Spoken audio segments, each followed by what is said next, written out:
Hi everyone. We are going to continue to talk about the artwork of Alma Woodsey Thomas. You watched a short video about her work, and I'm going to show you how we can use some watercolors to create her paintings. If you don't have watercolor, don't worry. You can use crayons or markers to make small patches of color as well.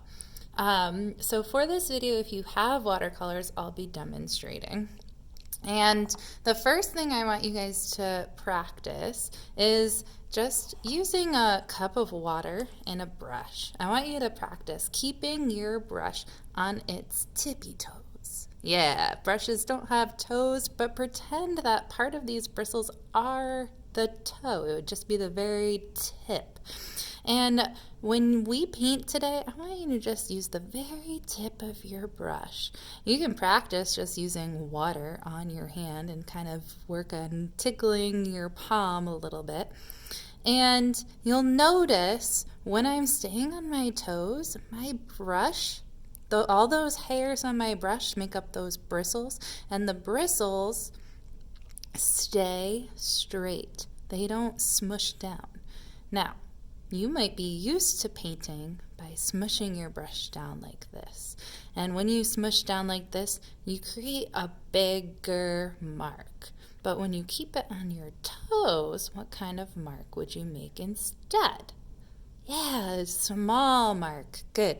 So today when we're painting, instead of smushing our brush down, we're going to really work on making sure our bristles stay tall, stay straight, and we just stay on our tiptoes.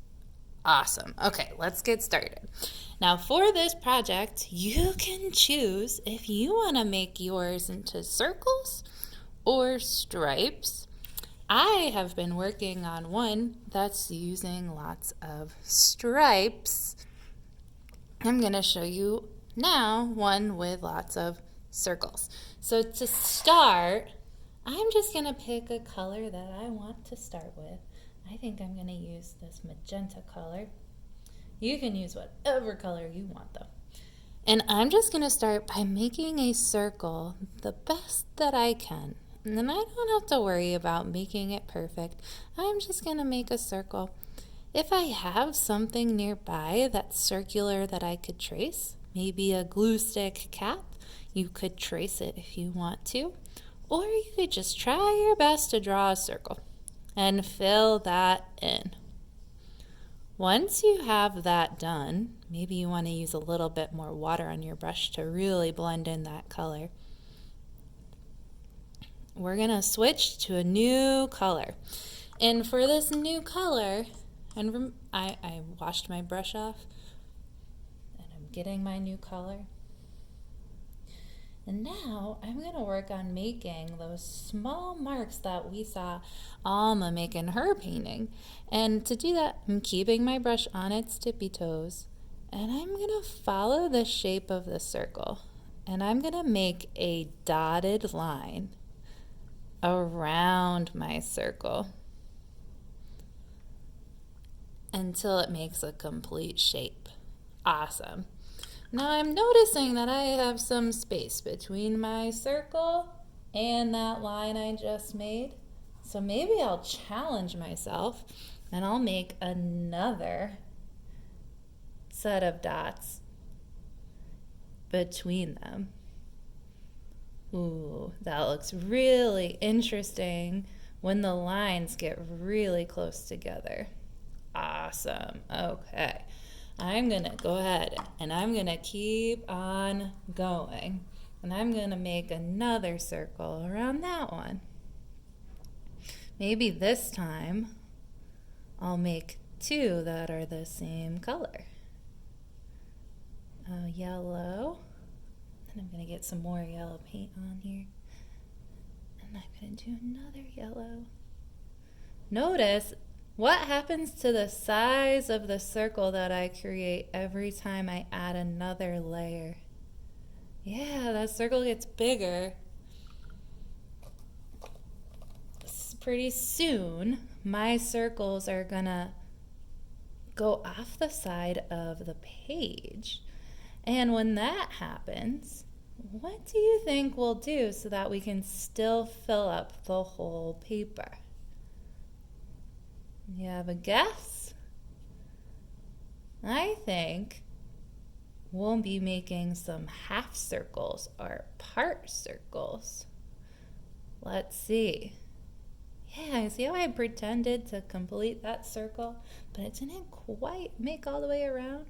So now I'm going to pretend to make my circle and keep going right around the outside. And I can continue to do this until my whole paper is filled up. Wow, I made a lot of orange dots in a row. I'm going to switch my colors again soon. I like how that looks so far. Almost reminds me of some sunshine, maybe.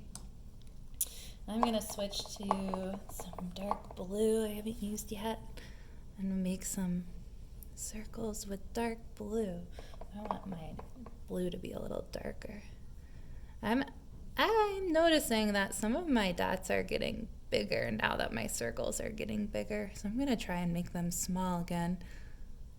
Try and make them all the same size throughout the whole painting. See if you can do it. It will be a little bit of a challenge, but take your time, paint nice and slow, and see what kind of shapes you can make, how many circles you can make if you go nice and slow and careful with your dotted line. I'm going to keep going with the blue. I like how this blue is looking. When you're done with your painting, take a picture and show me that picture in our Schoology page. I hope you guys have fun making your paintings. If you're finished with your circles and you want to keep going, try one with vertical lines. See how some of my vertical lines go all the way to the top, and some of them are shorter, some of them are short, and then I switch colors and make it go all the way to the top with another color. See what you can create. Have fun.